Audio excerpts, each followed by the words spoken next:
Bienvenue sur Work Explorations. Moi c'est Mathieu et chaque semaine j'explore le futur du travail avec une vision qui intègre le bien-être et la santé à travers des gens qui font, qui testent des choses concrètes pour construire un futur souhaitable et partagent ce qu'ils ont compris sous forme de clés d'action pour aider chacun d'entre nous à mieux travailler.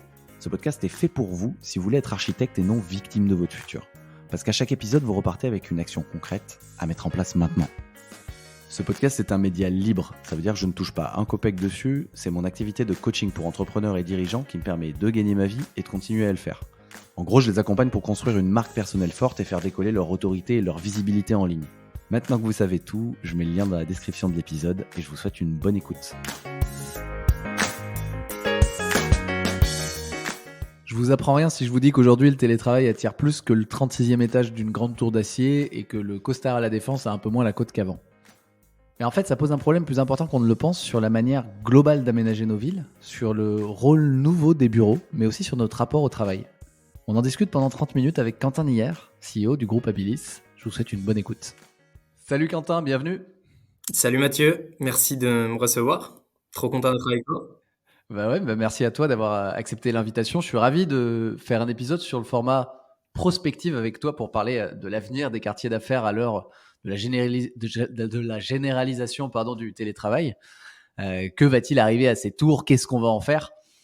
C'est pas une question simple, j'ai un peu réfléchi pour préparer cet épisode parce qu'elle remet en question un héritage quand même, un principe d'urbanisme dominant en tout cas, qui s'appelle la ville fonctionnelle, qui a été théorisée par Le Corbusier. Et beaucoup de villes qu'on connaît actuellement, comme Paris, sont, sont, un, sont une suite logique de ce principe-là de la ville fonctionnelle. En fait, le concept sous-jacent, c'est que ça a été la création de zones indépendantes pour les 4 fonctions de la ville. Il y a la vie, le travail, les loisirs et les infrastructures de transport. Alors j'ai regardé quelques chiffres. Aujourd'hui, par exemple, à la Défense, selon les informations des Échos, le taux de vacances qui mesure le pourcentage des bureaux vides s'établit à 20,5%. Donc c'est énorme. Et si on regarde Manhattan, en fait, New York, c'est aussi une ville fonctionnelle. D'après Bloomberg, les pertes pour les commerces, les services et les restaurants à Manhattan, qui sont d'ordinaire qui est le poumon économique de New York, s'élèvent à 12,4 milliards de dollars, je crois, en 2022. Donc c'est énorme. Ça remet en cause plein de choses. Ça remet en cause toute la ville entière en fait. Et c'est pour ça que je trouvais intéressant de faire cet épisode avec toi. Je vais te laisser te présenter avant, Quentin. Ouais, carrément, carrément. Euh, et ben moi, je m'appelle Quentin, donc je suis le CEO du groupe Abilis. Chez Abilis, nous, notre métier, c'est de concevoir et de réaliser les meilleurs bureaux au service de l'épanouissement et de la performance des utilisateurs. Et c'est vrai que moi, je suis un peu un curieux dans l'âme, et c'est un sujet, les quartiers d'affaires, avec lequel on,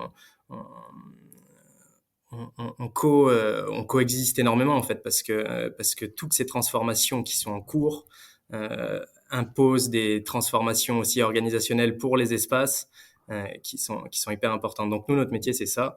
On a des architectes, des économistes, on est une boîte de bâtiment finalement, mais avec une ultra spécialisation sur le tertiaire et sur la transformation des espaces et l'accompagnement des équipes. Génial, merci. Abilis, ça fait un moment que ça existe. Je crois que c'est une boîte familiale même, non? Ouais, c'est ça. Billy, c'est une jolie histoire en fait. C'est une jolie histoire parce que c'était une boîte qui a été créée par mon papa en 2005 et que j'ai rejoint absolument par hasard, hein. N'a jamais été euh, prédit dans ce sens-là en 2017. Et en 2017, quand je le rejoins, ce qui se passe, c'est qu'à l'époque, nous, on faisait de l'habitation. Donc, on était une boîte de travaux, hein. 2017 à Bidis, c'était mon père et moi, on était deux. Et la vie a fait que j'ai accéléré, on va dire, mon apprentissage de manière assez significative et rapide parce que on est passé par plein de petits aléas dans le sens où mon père est tombé malade assez rapidement après mon entrée chez Abilis. Et bon, il va mieux aujourd'hui, mais en fait, je me suis retrouvé poussé dans le grand bain tout seul avec la seule conviction que j'allais peut-être pouvoir développer la boîte, mais sans aucune compétence. Et c'est à ce moment-là que j'ai pris pas mal de décisions qui ont construit, on va dire, le Habilis qu'on connaît aujourd'hui. J'ai vendu le fonds de commerce habitation, parce que pour moi, c'était quelque chose qui était qui était intéressant, mais sur lequel on amenait un niveau de valeur ajoutée assez maigre. Et j'étais assez passionné par tout ce qui se passait au-delà de l'Atlantique.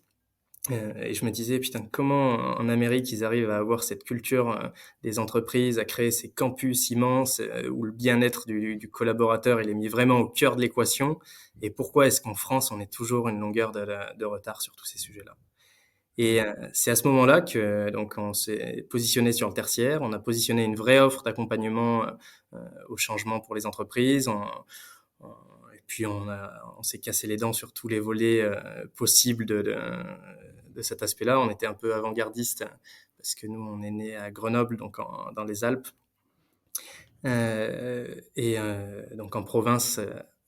À cette époque-là, donc c'était 2017, c'était un peu audacieux de positionner cette offre, mais petit à petit, on a tenu le coup parce qu'on était certain de la valeur qu'on amenait. Et aujourd'hui, dans une période d'après-Covid, on a une offre qui a toute sa place, toute sa valeur. On est sur un marché qui, lui, est mûr à entendre ces transformations. On a une offre qui est mûre aussi. Et puis voilà, c'est une belle aventure. Aujourd'hui, on est un peu moins de 25 collaborateurs. On est sur tout le sillon rhône-alpin. Et puis Ok. voilà, on a toute l'offre intégrée sur toute la partie mobilier, sur la partie architecture. Et puis on s'éclate dans ce qu'on fait parce qu'on amène des vraies solutions à des entreprises qui ont des vraies problématiques. Donc c'est génial. Et top, merci. Avant de basculer sur le thème du jour, sur les quartiers d'affaires, je voulais savoir, toi, ce qui t'avait inspiré aux US particulièrement. T'es allé regarder quoi? T'es allé regarder quelle boîte? Parce que c'est vrai qu'ils sont en avance sur plein de choses. On va dire que à l'époque, j'avais pas plus approfondi le sujet que simplement tout ce qui brillait de partout, qui était notamment les campus de Google, les campus de Facebook, euh, et toutes ces grosses entreprises qui avaient vraiment ces cultures du bien-être du collaborateur au service, parfois avec un but pas forcément centré sur l'humain, mais plus sur la productivité. Hein. Mais finalement, pourquoi pas en fait, parce que ben, tout le monde y trouvait son compte et, euh, et voilà. Ouais. Et ouais, tous ces gros bâtiments maintenant, bah d'ailleurs, je sais pas ce qui se passe en ce moment pour les, pour les super campus de Google, de Tesla, etc. Mais quels sont, si on rebascule en France, là, depuis le Covid, toi qui es bien connecté à l'écosystème, c'est quoi les problématiques actuelles qui concernent les quartiers d'affaires?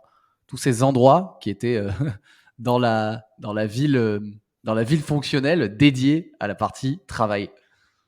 Ah ben, c'est rigolo que tu parles de la ville fonctionnelle. En fait, clairement, aujourd'hui, les quartiers d'affaires, ils sont de moins en moins attractifs. Et le phénomène, il a été vraiment radical pendant le Covid. Il est un peu plus mesuré car le Covid nous a aussi appris que le bureau avait un rôle social qui est hyper important. Mais pour beaucoup, toutes ces immenses tours de béton et de verre avec ces mecs en costume cravate qui marchent vite, le téléphone collé à l'oreille avec leur attaché case en cuir, c'est vraiment l'illustration de la vie qui fait plus rêver. Tu vois, c'est un peu les serfs des temps modernes, tu vois.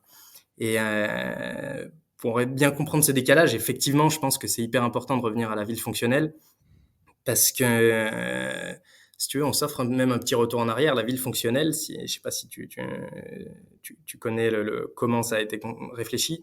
C'est en 1933, dans un bateau entre Marseille et Athènes, que tu as des architectes et des urbanistes qui ont, qui ont réfléchi en fait comment on allait construire la ville de demain et qui ont défini, donc il est ressorti de cette traversée la charte d'Athènes, qui a régi la construction des villes. Et c'est à ce moment-là qu'on a défini que voilà, la vie serait séparée du travail, que le travail serait séparé des loisirs, que les loisirs seraient séparés des infrastructures. Et donc sur le principe, aujourd'hui, ça semble assez ahurissant et très vieillissant comme manière de voir les choses. Et heureusement, cette charte, elle a été remplacée par de nouveaux accords, sauf qu'elle a été remplacée par de nouveaux accords en 94.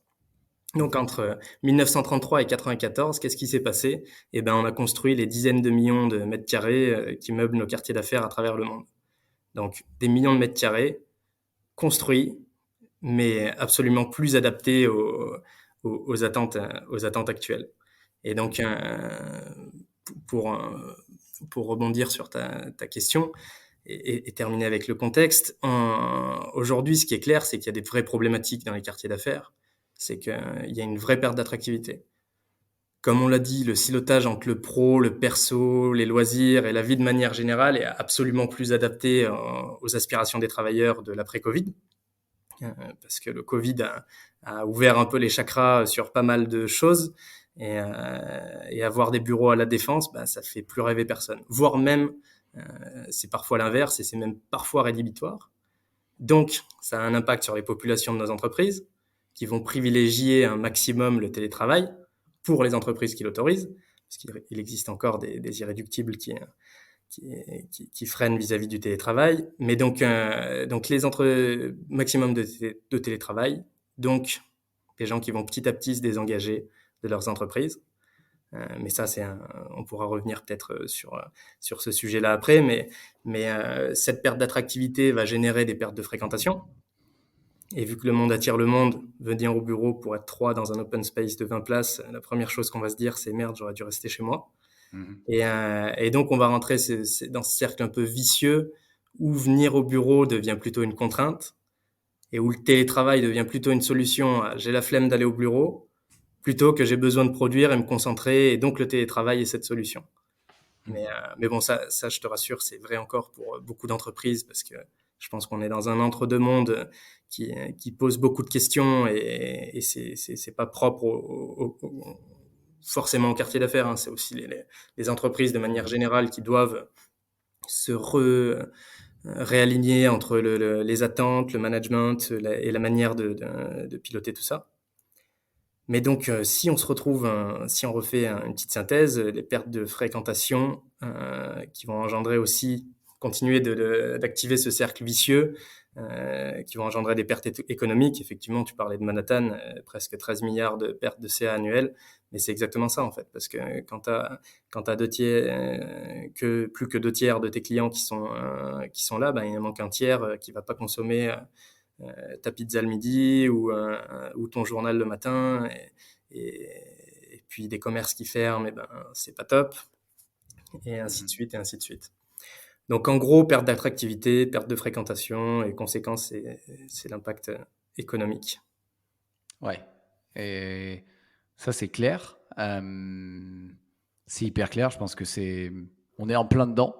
Je voulais savoir si toi, tu avais vu faire des choses, enfin, s'il existait des pistes globales pour remédier à ces problématiques, tant au niveau des entreprises qu'au niveau global, quoi, qu'au niveau des commerçants. Est-ce qu'il y a des choses qui ont été explorées pour remédier à ces problématiques, en fait, de ce cercle vicieux qui se met en place? Ouais, évidemment. Évidemment, après, je pense que pour répondre correctement à la question, il faut qu'on la reformule un petit peu. C'est peut-être pas forcément qu'est-ce qui est mis en place, c'est qu'est-ce qu'on attend vraiment aujourd'hui en fait de nos quartiers d'affaires, tu vois. Et, Ouais. et on pourra même compléter cette réponse en se posant la question de qu'est-ce qu'on vient réellement chercher finalement peut-être au bureau aussi en 2023. Ouais, Mais, c'est sûr. parce que c'est des questions qui sont intimement liées, mais en gros, sans rentrer dans l'ultra détail, et de toute manière, moi, je suis pas certain d'être suffisamment qualifié ni légitime pour ça. Moi, je suis juste un curieux intéressé plus qu'un urbaniste, hein. Mais en restant en surface, les réponses qu'on pourrait amener à ces problématiques, elles résident dans notre capacité à venir briser cette barrière invisible qui avait été réfléchie et instruite avec cette fameuse ville fonctionnelle et qui séparait le travail de la vie et des loisirs. En fait, recréer des environnements mixtes pour créer du lien entre le travail et le reste. Parce que, Ouais. comme tu le sais, aujourd'hui, le rapport au travail, il a changé de manière assez profonde, hein, en fait. Parce que l'équilibre entre le pro et le perso, il est hyper important. Et d'un côté, tu as le télétravail qui redéfinit les rôles du bureau. De l'autre, tu as l'environnement de travail intérieur, donc nos espaces qui sont-ils adaptés? On pourra le développer un peu plus tard si tu souhaites le sujet aussi. Et tu as l'environnement extérieur qui est souvent une réponse importante à la question que se posent les candidats. Est-ce que je vais m'épanouir personnellement dans cette boîte? Donc, tu vois, t'as un truc qui chemine et qui va même vachement plus loin que simplement quel avenir pour nos quartiers d'affaires, en fait. Ouais. C'est même nos entreprises à l'intérieur. Et donc, Ouais. pour répondre à ta question, je sais que j'ai contextualisé un petit peu, je m'excuse. C'est qu'est-ce qui est mis en place? Il y a plein de choses qui sont mises en place. Mais le constat, malgré tout, c'est qu'aujourd'hui, les entreprises, elles vont plutôt quitter ces quartiers d'affaires pour s'installer dans les centres-villes. Quitte à prendre moins de surface et à utiliser du travail hybride comme une vraie stratégie, en fait, parfois cumulé avec des bureaux opérés ou des solutions de coworking qui sont de plus en plus monnaie courante. Et par exemple, pour reprendre l'exemple de la Défense, hein, qui nous concerne et qui est le quartier d'affaires, le plus grand quartier d'affaires européen en termes de surface mètre carré. Tu as énormément d'entreprises qui quittent la Défense et qui vont presque doubler leur loyer annuel par mètre carré pour aller plutôt à l'est, vers le 8e arrondissement, pour justement aller chercher cet environnement avec beaucoup plus de mixité. Restaurants, bars, loisirs, la vie, quoi, en fait, tout possibilité pour les collaborateurs d'avoir une mobilité douce, tous ces sujets qui sont aujourd'hui des vrais sujets quasiment sociétal, en fait, plus qu'autre chose. Et Ouais. donc la solution qu'on pourrait esquisser, c'est vraiment de se dire, on va créer de nos quartiers d'affaires des environnements plus mixtes, plus vivants. Pourquoi pas transformer certaines tours de bureaux en habitation ou les Ouais, mixer. c'est vrai. C'est C'est des vrai. choses, ça, qui sont en réflexion, parce que sans rentrer dans des chiffres lourds et chiants, mais c'est important pour comprendre, la Défense, c'est un peu plus de 3 millions de mètres carrés. Tu as à peu près 200 000 mètres carrés de demandes placées par an, donc de surface louée, et il y a à peu près 600 000 mètres carrés de stock disponible. Ah Donc, ouais, c'est donc énorme. on a un stock sur des quartiers d'affaires comme la Défense, et c'est des choses qui se confirment aussi sur les autres, sur nos autres quartiers d'affaires européens, notamment la City, la City à Londres. Dans ces 600 000 mètres carrés de dispo, si on considère qu'il nous en reste 400 000 qui sont juste du stock sur les années N+1, N+2, c'est peut-être avec ces... mais bon, après ça, moi, j'en fais juste une lecture et une hypothèse, mais peut-être qu'il y a énormément de choses à faire et à réfléchir dans ces mètres carrés-là. Parce qu'on le voit aussi, c'est que toutes les nouvelles tours ou les tours récemment réhabilitées, qui, elles, ont pris en compte des, euh, des enjeux de rééquilibrage entre le pro et le perso, c'est-à-dire où tu vas retrouver des espaces de cowork, où tu vas retrouver du restaurant, où tu vas retrouver des Mm. salles de sport, des étages dédiés aux services.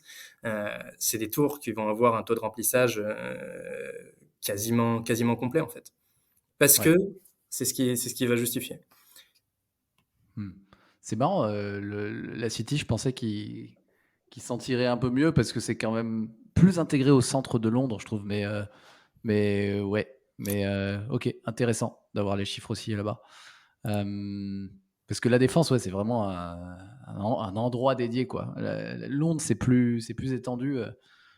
Non, ok, super intéressant. Merci pour les chiffres. En tout cas, c'est très parlant. Et, Je vois et- qu'il y a des projets aussi. En fait, avant de rebasculer sur le nouveau rôle des bureaux, moi, je me posais la question, qui s'occupe des quartiers d'affaires? En fait, c'est quoi les acteurs? Parce que, par exemple, j'ai vu qu'à la Défense, maintenant, il y a la Défense Arena. Enfin, en gros, il y a un pôle culturel. J'imagine qu'il y a des projets aussi de pôles étudiants. Il y a de plus en plus d'écoles qui ont un petit campus à Paris, la Défense.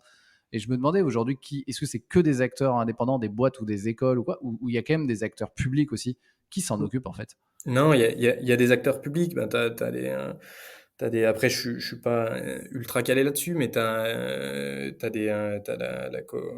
collectivité Paris La Défense. Enfin, c'est régi par des institutions. C'est régi par Ouais, des institutions, et après, t'as aussi plein d'acteurs euh, privés qui vont mener des actions aussi dans ce sens-là. Par exemple, t'as Groupama Immobilier, qui est un des gros ouais, propriétaires sur la Défense, tu regarderas, mener une super initiative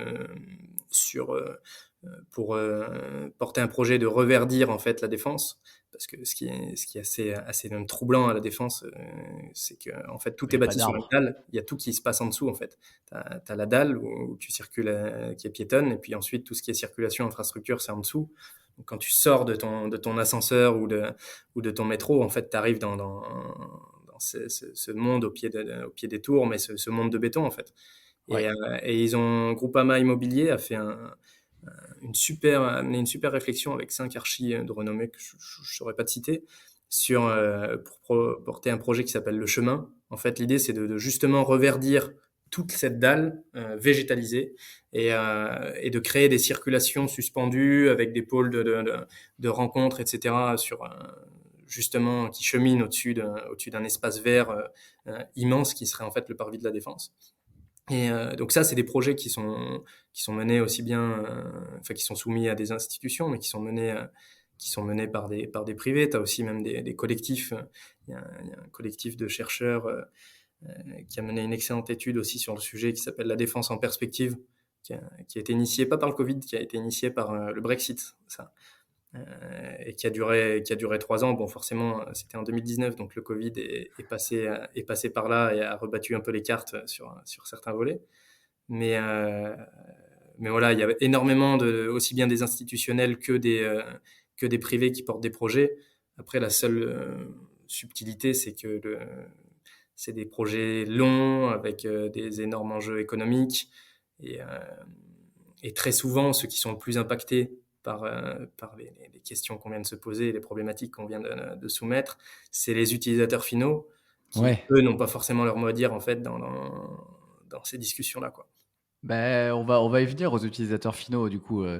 Tu le disais tout à l'heure, hein, qu'est-ce qu'on attend des nouveaux bureaux et quels sont leurs rôles, tu vois. Toi, tu as observé du coup qu'il y avait pas mal d'entreprises qui étaient prêtes à payer 2 fois plus au mètre carré pour aller revenir, par exemple, dans Paris 8e au lieu d'être à la Défense. Alors j'imagine qu'elles y gagnent d'un autre côté parce qu'elles prennent peut-être moins de mètres carrés dans une optique de faire une hybridation avec du télétravail aussi. Euh, ouais, c'est quoi le rôle des nouveaux bureaux en fait, puisqu'il y a cet effet accéléré par le Covid de cercle vicieux parfois de bah en fait c'est pratique le télétravail et en plus si j'y vais et qu'il y a personne j'ai encore moins envie d'y aller quoi. Évidemment. Euh, le bureau, ce qu'il faut comprendre, c'est qu'en fait, depuis des décennies et des générations de travailleurs, le bureau, ça a toujours été ce lieu où on va pour produire. Tu vois, Ouais, ça a été ça la réalité, c'est que le ouais, c'est bureau, vrai. on vient pour produire. C'est l'usine en fait, c'est le Fordisme. Tu vas, tu produis.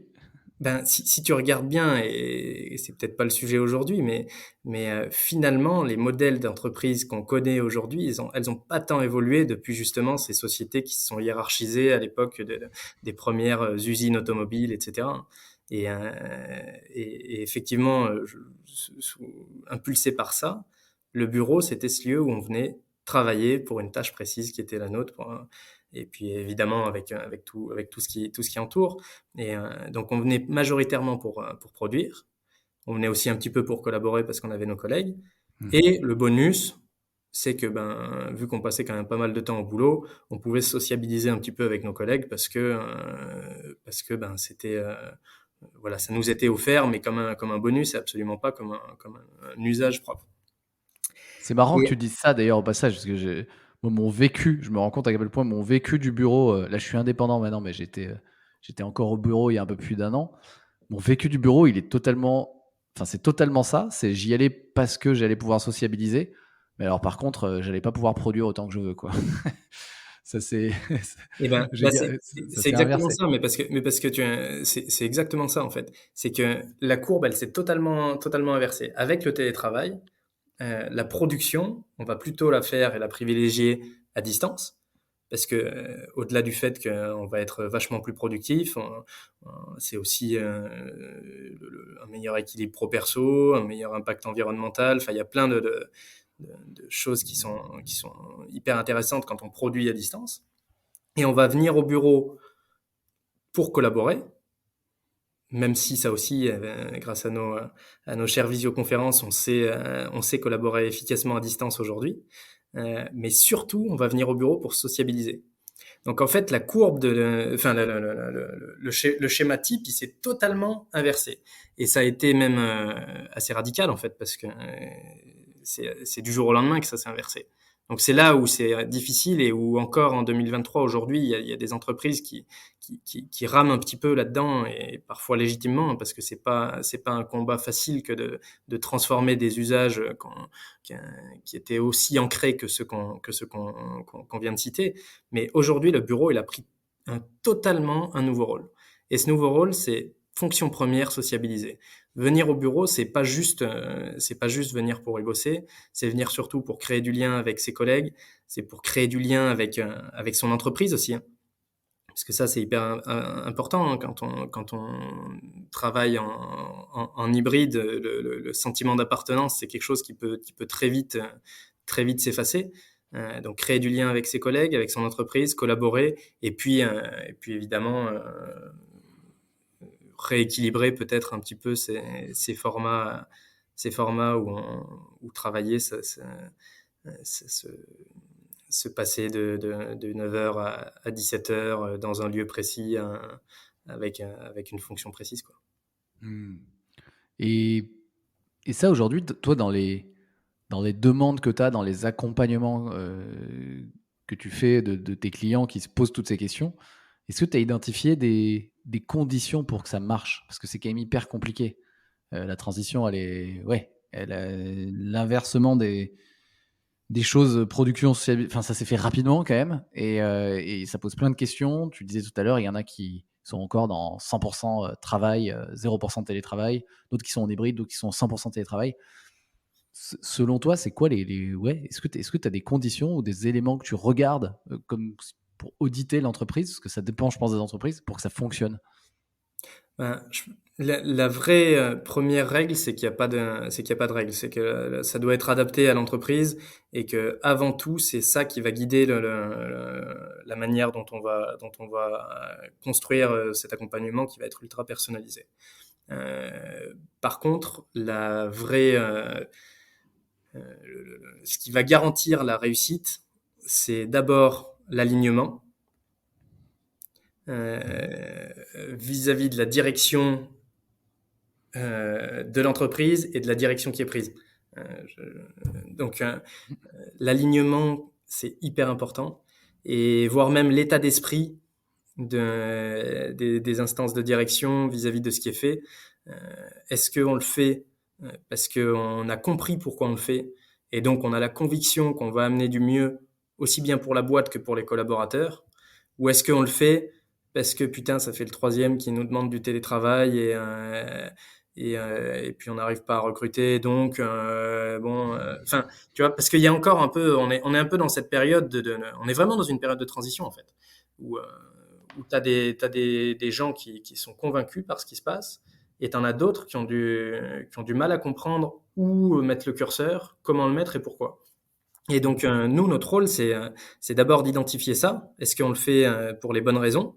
Et si on le fait pas pour les bonnes raisons, c'est pas parce qu'on a une personne qui, qui n'a pas réfléchi dans le bon sens. C'est que très souvent, on a une personne qui a peut-être pas compris tous les enjeux, tous les impacts, et surtout qui est assez perdue sur comment le mettre en place. Nous, aujourd'hui, pour refaire une petite synthèse temporalité, 2020, on a subi ce qui s'est passé, mais tout le monde. 2021, on continuait de subir, mais on a commencé à comprendre ce qui se passait. Donc il y avait la compréhension, mais c'était toujours difficile. 2022, on est tous d'accord pour dire qu'il y a un autre parallèle qui existe. Et là, maintenant, 2023, les entreprises se questionnent, OK, comment je vais faire, etc.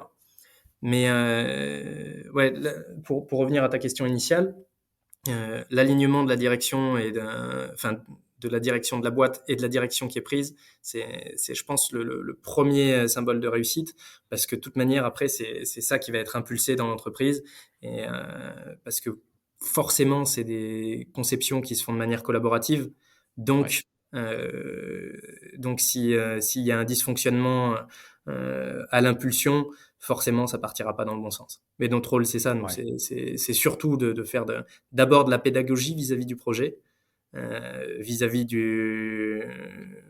même vis-à-vis de ce changement et de cette transformation, limite un peu sociétale, hein, plus que simplement une modification d'espace. Et ensuite, de comprendre à quel moment, où est-ce qu'on va ajuster le curseur en termes de management, de pousser pour que les managers et les collaborateurs soient impliqués un maximum, parce que finalement, la vraie matière, elle vient aussi du terrain, de comment est-ce qu'on vit nos espaces aujourd'hui, de comment on vit notre collaboration et de comment on veut la vivre demain.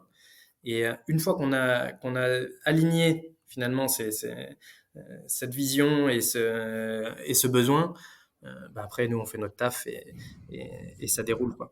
Ouais. Et dans votre taf concrètement, j'imagine que la manière de faire les bureaux, elle change aussi. Je parle d'aménagement de l'espace, d'architecture. Je voulais savoir si ouais, il y avait des tendances aussi qui se dégageaient, en tout cas que toi, tu avais observé. Et si tu avais et si tu avais un peu, comme on est en période de transition, une sorte de bureau de demain, en tout cas bureau de 2030 qui se dessine, tu vois, en termes d'aménagement, tu vois, où c'est compliqué encore. Je pense que le bureau de 2030, on peut en faire plein de prévisions, mais il y a de fortes chances qu'on tombe à côté de la plaque. Moi, ce qui se dessine quand même de manière assez claire, c'est que, bon, forcément, les espaces sont absolument plus les mêmes, parce que les besoins sont plus les mêmes. Quand tu as un tiers de ta population qui est en télétravail, et ben forcément, le nombre de bureaux attitrés que tu auras, il va se réduire.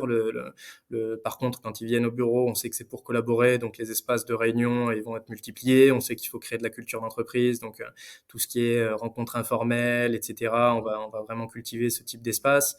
On va mettre le paquet sur les espaces de convivialité pour créer un maximum de liens. Donc il y a tout, finalement, le schéma de principe des bureaux, il se réinvente de manière assez globale. Et pour le coup, le bureau actuel là, qu'on conçoit et qu'on réfléchit, il ressemble absolument pas au bureau d'hier. Ça, c'est une certitude. Euh, Par contre, ce qui se passe et ce qui se dessine, c'est que plus que simplement dans les espaces, même dans la manière de penser les bureaux, euh, l'humain il est remis au cœur du truc en fait.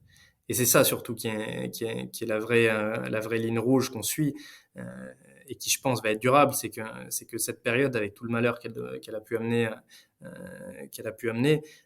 elle a malgré tout bousculé des fondamentaux qui étaient ancrés depuis des générations et elle les a bousculés finalement pour du mieux parce que voilà, maintenant on sait que en tant qu'humain notre temps il est important, on sait qu'on n'est pas prêt à le, à le vendre contre n'importe quoi et et que voilà, notre environnement, notre espace, le sens qu'on donne à notre entreprise, le sens qu'on donne à notre travail, c'est quelque chose qui est beaucoup, beaucoup, beaucoup plus pris en compte dans une conception. Donc nous, finalement, on, on est le curseur qui matérialise en volume le besoin de l'entreprise, mais la réalité, elle est plus psychologique et physiologique même en amont sur ce changement-là, quoi. Ouais.